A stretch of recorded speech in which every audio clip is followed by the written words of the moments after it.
Gautam, I'm going to turn to you first on this because you have written about Elon Musk. You've talked about most recently this sort of mistaken belief that we have that if an executive is good at one thing, even very good, even genius at one thing, doesn't necessarily mean that they're going to be good at everything they put their hand to. But Musk didn't sort of pull back at all from the idea that what he's doing at DOGE is good and right, and that it is a mission that he believes in. Right. No, he didn't at all, and you wouldn't expect him to, given what we know about him. Yeah. I think the way in which DOGE is harming him, even apart from the sort of first level effects of, oh, gee, it makes him really unpopular with the people who are most likely to buy electric cars, is people are watching DOGE and seeing that it is not going well. Like his argument that he has done a huge amount of sort of eliminating waste, fraud, and abuse, it is just not true in the math. One of the things that I think the government might have been new to him is this is all public, and we can see that federal spending has not decreased. We can see that DOGE has done many things that even the Trump administration has to immediately reverse after they realize the consequences. If much of Tesla's valuation is the halo of Elon Musk, DOGE really dinged that halo. And Jay, I want to bring you into this as well. I mean, even if, obviously investors wanted him to focus more on Tesla, but if he is still associated with DOGE, can the brand damage be reversed? Yeah, it's going to take some more time. I mean, he started off the call talking about how the protests have affected him and the company and how some of these were misguided. Some of them were, sponsored by outside forces. And then, when he got into DOGE, you want to hear, he said it's critical work and he wants to continue to do this work, but he's going to get back, and there was no exact timetable. Yeah, next month in May, yeah. Very casual, and 1 to 2 days a week. We want to hear a little more confidence as shareholders, as investors, that no, my time here is being well served, and now I need to focus back on what I'm doing with Tesla. And there was no real enthusiasm. He's not overly enthusiastic all the time, but he sounded tired, he sounded beaten down, and there was nothing timetable-wise that was concrete enough to watch the stock trade. I was watching the price after every comment. It peaked at 251. It slowly faded back. The stock is up more after hours because of that Jerome Powell news than what he had to say on this call. That's a really interesting observation. Gautam, I want to focus in on something that Jay just mentioned, and that is Musk's comments at the top of the call, his allegations that he has presented without proof, that he has said before, that some of these protests against Tesla around the country are either people who are directly receive government largesse, who are upset that it's now going away, or who are directly paid by some dark forces. And I guess this is why most CEOs aren't out there tweeting, especially not, putting up conspiracy theories and whatnot, because it's not necessarily good for your business. So I'm curious what you make of. I mean, he led with that. I think we can dismiss the accusations about them being paid if for no other reason than the protests are of such a scale that even Elon Musk could not afford to pay these protesters, right? So we could just toss that one aside. I think actually that if I were just judging him based on what he said on the call, if I were an investor just looking at the call, putting aside the track record at Tesla, putting aside his extraordinary what he's done at SpaceX, just listening to this CEO, I, as an investor, would say, no, really, I'd rather you stayed at DOGE. I wouldn't want you to be back at Tesla. Because this is a guy who was saying things, as you said, with conspiracy theories that bordered on delusional, disconnected from reality in ways that aren't really, signs of great management. I wouldn't bet against Elon's ability to return to Tesla and become a great CEO, but this was not evidence that he is one. Well, and Gautam, if it gets to the idea of credibility, I mean, okay, let's leave aside the conspiracy theories for a moment. Elon Musk does not have a wonderful track record of meeting targets, especially not in a timely fashion, but some of them not even at all.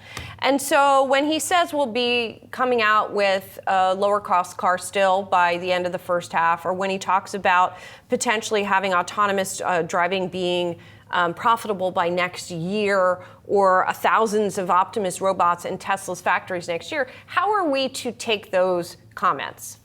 Well, I mean, you put your finger on it, right? If anyone other than Elon Musk were saying that, people would not even take it seriously. Let's break it down a little bit, right? On autonomous driving, Tesla is not the leader. Waymo is. If you're talking about assisted driving, Tesla systems are not the leader. Mercedes probably is. If you're talking about Optimus, the robots he demonstrated weren't even autonomous. Like, I don't even know where Tesla is in the game of creating those kinds of robots. And the only line in their annual report that actually was good news, their power storage business, is the thing that is most vulnerable to Chinese pressure because they depend on Chinese lithium iron phosphate batteries. This is just a story where you have to believe this guy can work miracles, right? And then everything comes together. And if you don't believe that, this is not a story that makes any sense. Yeah, thank you for mentioning Waymo. People forget that Waymo is active in 8 cities, at least in the U.S., and now going to Tokyo. And then I just wanted your take on him reiterating, by 2030, we will be the most valuable company in the world, possibly as big as the next 5 companies combined. I watched the stock do nothing as he said that. Last quarter he said that, and the stock did take off a little bit on that news. I just wondered your take on that. I think you can only say things and not follow through on them so many times. And despite, right, I never take away from Elon what he did at SpaceX, right? What he did to get Tesla to where it is today. That's very real. But now what DOGE exposed over and over and over again was a person who made statements that were consistently in his own self-interest and had no ties to reality. That just doesn't lead you to confidence that he's going to get better in future. We talked to Ross Gerber earlier, who bought into the stock on his behalf and on clients' behalf years ago, made a lot of money on it, and has been selling it off slowly. And he made the point today that Tesla is not the company that it was in terms of its growth profile.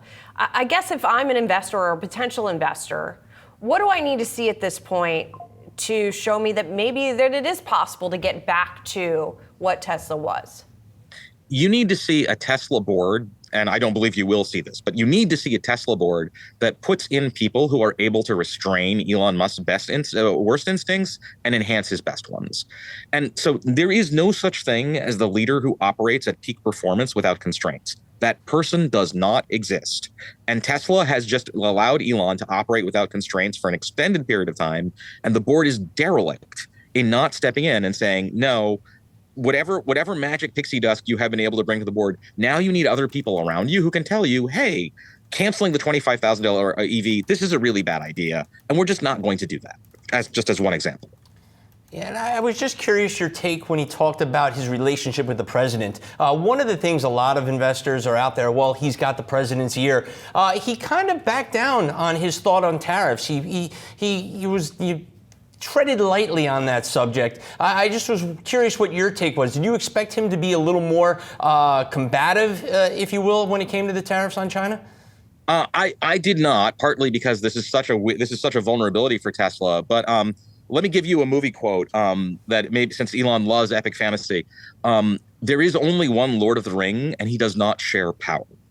Elon Musk is the wealthiest person in the world. He is the most powerful civilian in human history.